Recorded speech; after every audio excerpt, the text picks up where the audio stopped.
Good afternoon, good evening, good morning, or good late night to all of you, wherever it may be. It is the Retro Yuki for the Retro Yuki Game Development Channel, giving you guys another tutorial on RPG Maker MV. And today's lesson, we're going to be talking about switches, conditional branches, and we're going to combine our variables from our last lesson, last time around, and make a quest out of it in the next episode. So, that is your little introduction into the game progressing stuff. Okay? Now, for this episode, we're going to go to our own town and we're going to go ahead and get started. So, here is our town basically. Alright? I don't know what to call it yet, but that's our town. Alright? So, let's talk about switches in a way of game development versus real life. When you talk about switches, it's exactly what it sounds like. Your on-off switch, your buttons that you press to turn on a machine. Think about that, and it works. Like if you put the switch up in the up position, you're turning it on. If you are putting it down, that means it's off. If you say yes, it means it's on. If you say no, it's off. Or if you say 1, it's on, 0 is off. Those particular examples I just gave you will be the analogy that we're going to be talking about when it comes to switches. So first, let's go ahead and open up an event editor. Random event, of course. So as you can see here, of course, multiple windows because I love windows. Okay, so we have our event editor. What you want to do is you want to empty square and go to game progression and control switches. Here's where we're gonna get into the good stuff. So when we go to control switches, you're going to have a few options here. You have single, range, and operation. I would suggest stay with this single. Don't use the range unless you absolutely know what you are doing. Okay, you do not want to start all of a sudden messing up the game because of range. Stick with single so that it's easier to debug. Alright? So let's talk about it. So what does this switch does? Well, nothing yet because we haven't put one yet. When we click on it, it's just like variables where there's a variable selector, except for switches. So I'm not going to showcase the window for that. I'm just going to name it hi or whatever this word is. Let me just rename that. I'm just gonna rename this hi. And now that we have our variable created, our switch created, we can turn it on or off. Now, right now, nothing's gonna happen if we turn it on, and nothing is gonna happen if we turn it off, because we haven't officially programmed anything for this particular event. I will, however, turn it on for this example. So as you can see now, we have our control switch is now on,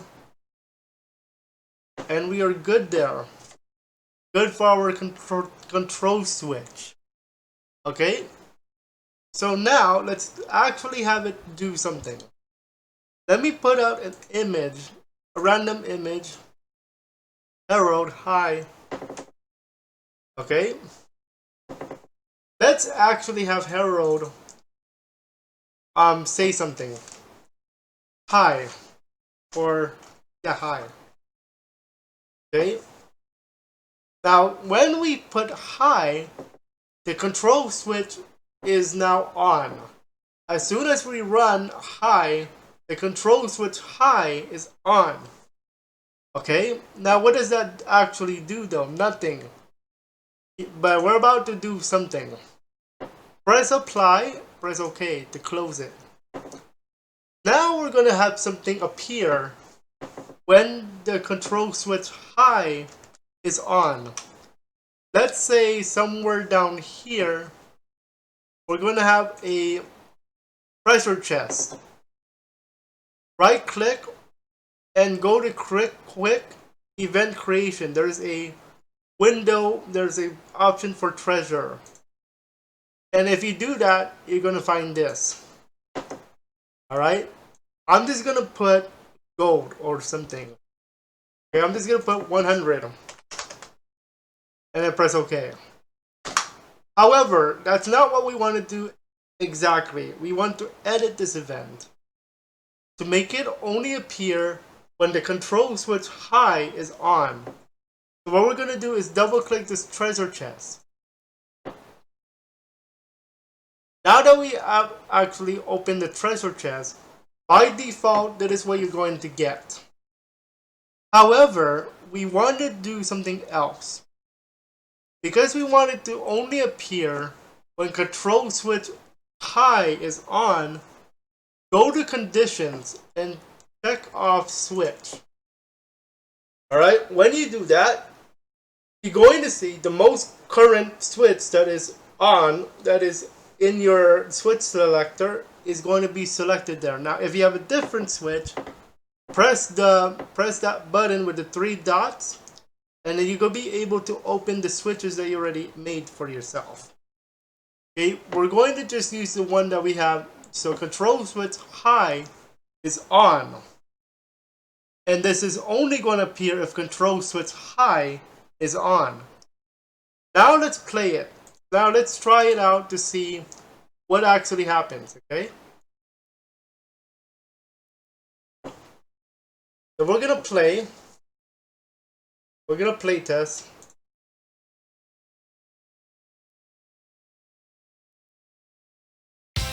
See if it actually shows up there. Hold on one moment though. Look, it's not showing up. There it is.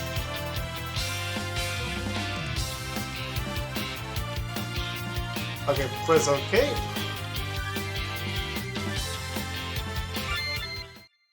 I do apologize if it's a little loud. So, as you can see, the treasure chest is nowhere to be found because control switch high is not on yet. So when we talk to Mr. Harold here, as you can see, the control switch does in fact turn on, and we do have our treasure chest, and we have our 100 gold that we just picked up off the street. Okay? So that's a little bit of control switching. Alright? Now, let's make it a little bit more interesting, if you will. Let's go ahead and make a control self switch. Actually, you got lucky. We don't need to make one. Why? The treasure chest actually has a control self switch ready for us. And let's examine that for our example. To show you guys what exactly a control self switch does. I want you guys to understand control switches and control self switches are a little bit different from each other. I'll explain why. So we wanted to appear, this event to appear only if control switch high is on, right? But in the event editor we see this. Control self switch is on. What does control self switch actually do? Based on the name, self is by itself or this event. So in this particular event, control self switch A is on. And because there is a secondary page here, if we go to page 2, as you can see, control self switch A must be on for this to run. Now, nothing's going to actually happen except for the open treasure chest. But control self switches are only for that particular event. Here's another thing you guys need to understand. Control self switches, when activated in the game, let's say that you leave the map. When you leave the map, that control self switch is always on unless an event interacts with that self switch for that particular event as well. Here's the thing. Self switches are for that event only. Okay, that's it. A control switch is for the game. A control self switch is for the event only. If that event ends and whatever you get, control switch A, B, C, D, whatever event that you trigger based on those self switches, that's it. That's it for the event. And whatever happens with that event is what you get in the game. For example, let's just say, for example, that we have a evil ending or a happy ending or whatever you want to call it. Good ending, I should say. If this event, for example, had a good ending where, let's just say, instead of let's actually fix this event to actually demonstrate what I'm referring to. Let's say that this chest is cursed. Okay? That is a cursed chest. That is not a happy chest. Okay? Let's actually do something here.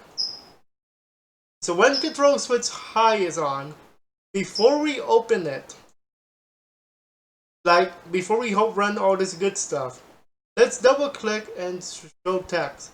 I'm not going to show the window because it is just a basic text window. I will say, are you sure you want to open this chest? Alright? When we put that in there, you're going to notice that we're going to put open, we're going to do show choices and yes or no. When it's yes, we are going to run this, okay? We're going to press the first event under end, hold shift, and go all the way down to the last event for this particular event.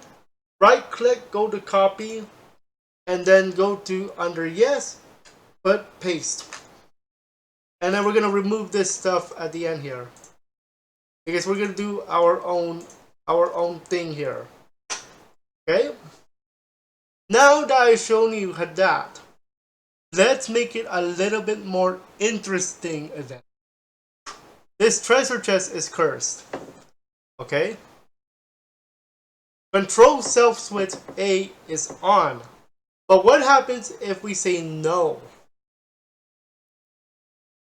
When we say no, we're going to trigger something else. We're going to go, instead of, this is only when A is on. We're going to make a new event page, and we're going to go to self switch B. Okay? Let's go back to page 1. Under no, we're going to say looks like, under a show text of course, looks like you want to be nice and save it for the community. Okay? Or it's possibly a community chest, whatever it could be. I'm going to be nice here.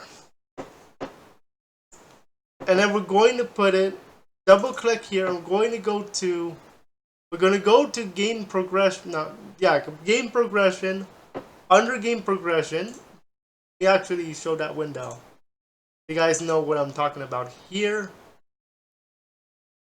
Under game progression, go to control self switch. And then we're going to have options here.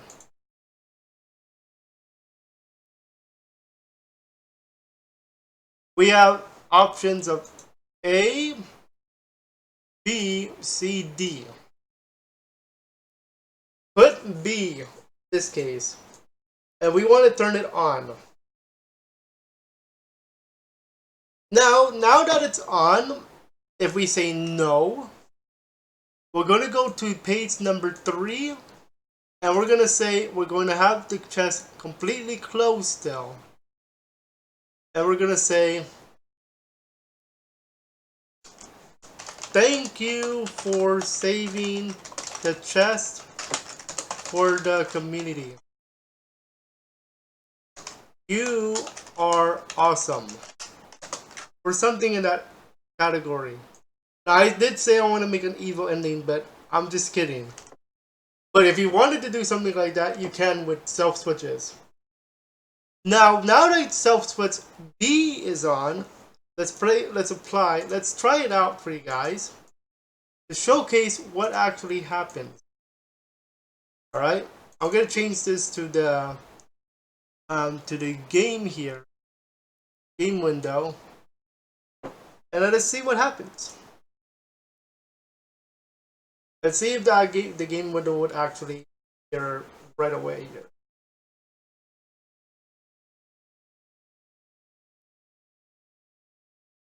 Yeah, it looks like I'm gonna have to set it.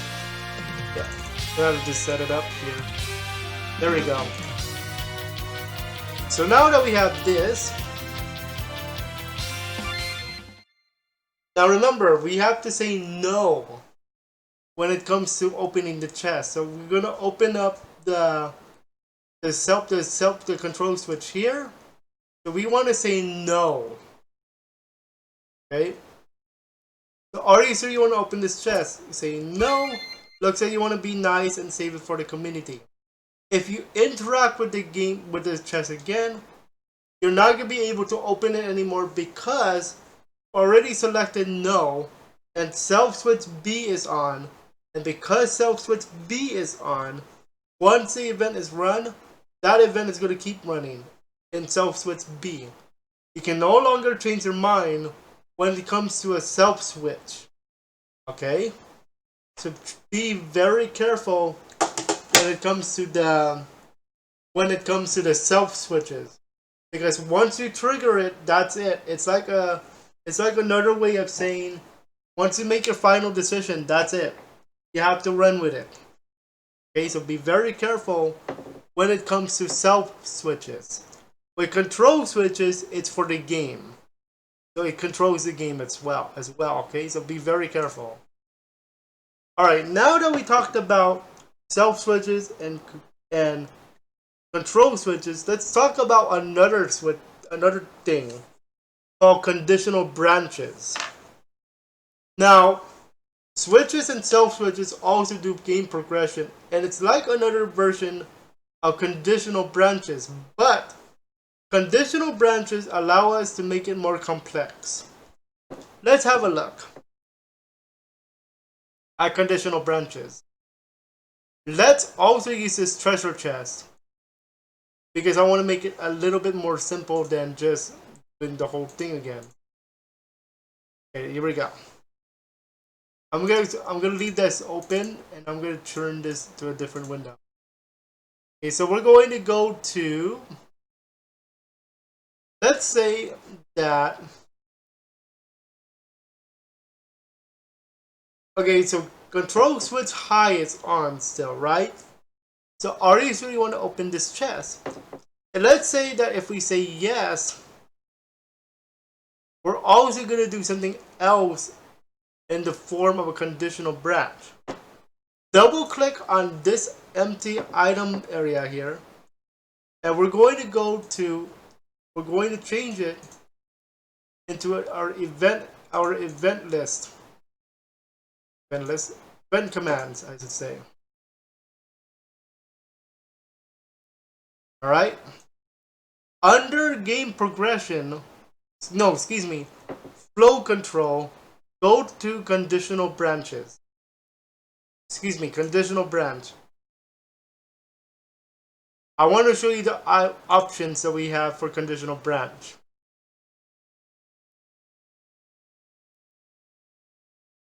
So the options we have include the following. Switch has to be on or off. Variable has to be equal greater than or equal to, less than or equal to, strictly greater than, strictly less than, or not equal to x, or another variable. We also have self switch. That is why I taught you guys each one individually. Because if self switch A is on, we can run this. If self switch A is off, we cannot do that. Okay? Or we can have a timer. Now, timer is a little bit different. Okay? We also have other options.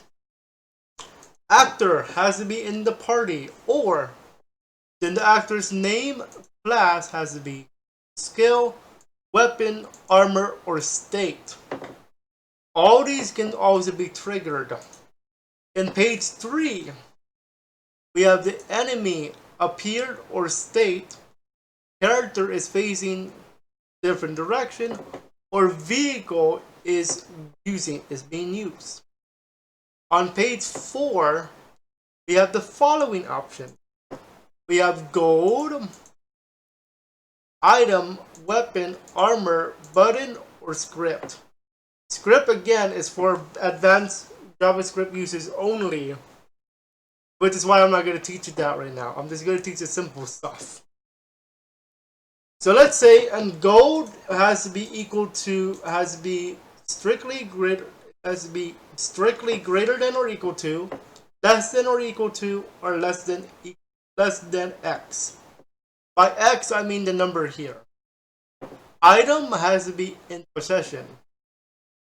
Weapon, now this one is like a fetch quest. You include the equipment if you're going to give it up.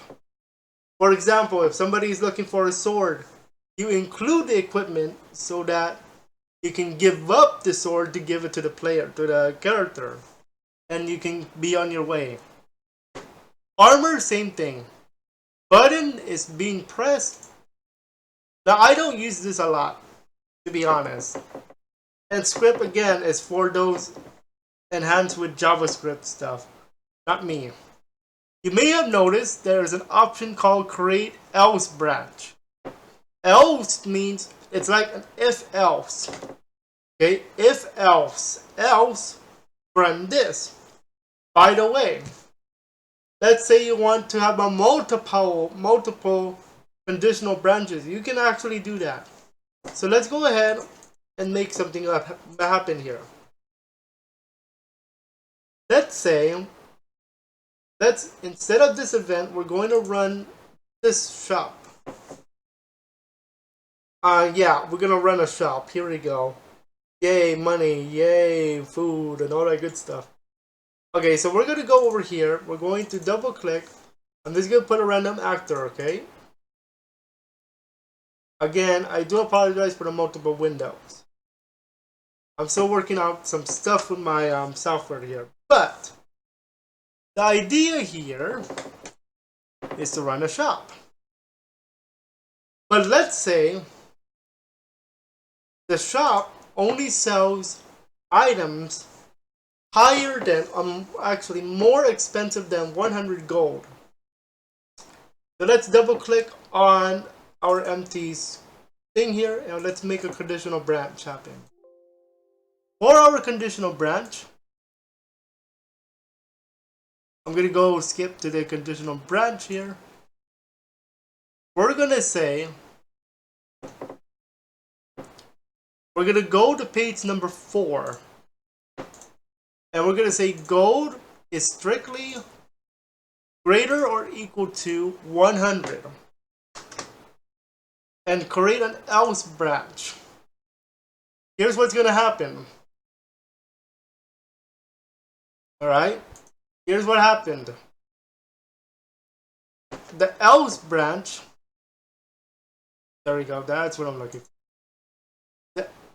So the if gold is greater than 100, we're going to say, go text, welcome to the shop,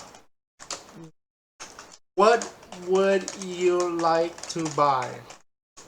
Okay. Press OK. Okay, now that we have that, we're going to go do something called shop processing. Do not use show choices. I understand that you can use show choices to buy stuff. However, do not use that. Most of the time, if you use show choices, there is going to be a mistake. And if there is a mistake because of show choices, it's going to be making your game a little bit weird. So please use shop processing. Double click the empty diamond, page 3 of the event commands, and go to scene control, go to shop processing. It's the second one bottom there. So let's go ahead and take a look at that window, by the way. Let's take a look at that. This is the shop processing. So when we do shop processing, it'll also show you case the window for the shop processing. Okay, so we're going to double click on an empty area and we're going to have merchandise window. Here we go, merchandise. Oops. Let me open that and let's put that on the shop processing and we'll be good. Or let's see what happened there. Oh, it's a brand new window by itself. Sorry guys, hold on. There we go. That's what I'm looking for. So we have this, we have the left window is the merchandise. The one on the right is the merchandise. And this one is the one from shop processing. So let's go ahead and put some items there. You have a few options here. Merchandise is item, weapon, or armor. Price, if if you go by price, the price is based on two things. If you go to standard, it's whatever you put in the database. Which I'm gonna showcase that in just a moment. Specify is what you want to set your prices of. Be very careful though. If you're going to use specify, if you use specify, the price of the item has to be reasonable. I'm gonna go with the standard option though. So the standard for a potion is going to be 50 coins. 50 gold.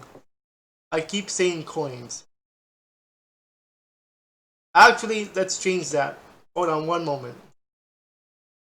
Right click to edit. I'm gonna put that 100. Specify 100 because of the condition. Okay. Now that we have our merchandise, let's say that's all that we can buy for the sake of the example.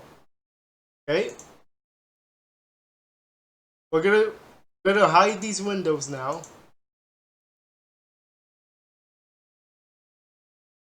Actually, I'm gonna hide the merchandise. There we go. Because that's all we're gonna have bought for this example. We're gonna press OK. We're gonna cancel that at the other window. So now that we have the thing here, double click this empty diamond. Just go to page 1. Go to thank you. All right. Now that we have that, now let's do something else for elves. If the player does not have 100 gold, double click, go to show text, and go to sorry, but you do not have enough gold to buy stuff. Press OK. Press apply. Press OK. Congratulations, you just created your first conditional branch of the game. Now let's play. Let's actually test it out. Okay? And remember, that's technically a variable as well, guys. Your gold is a variable.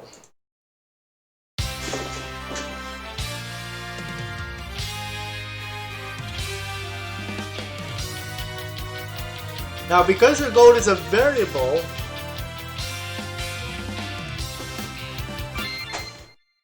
I'm gonna change that very soon.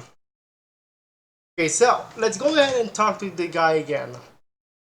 So as this time I don't have enough gold, therefore I cannot shop. But when I turn on control switch high, and I'm going to open it this time, I'm going to go back to our guy here. Now that we have our 50 gold, we can buy stuff. And that's it. That's how that works. Okay? So it's like we just made our simple quest by itself like that. However, that is like a variable. The gold itself is actually a variable, even though there's no actual name gold as a variable in our variable selector. By default, gold is a variable. Alright, so we technically have a variable there. So today, you guys learned how self switches, conditional branches, and the addition of variables work. Thank you very much for watching today's lesson on RPG Maker MV. Check out these other lessons or the full playlist for more lessons, and feel free to subscribe for more content. Thanks for watching.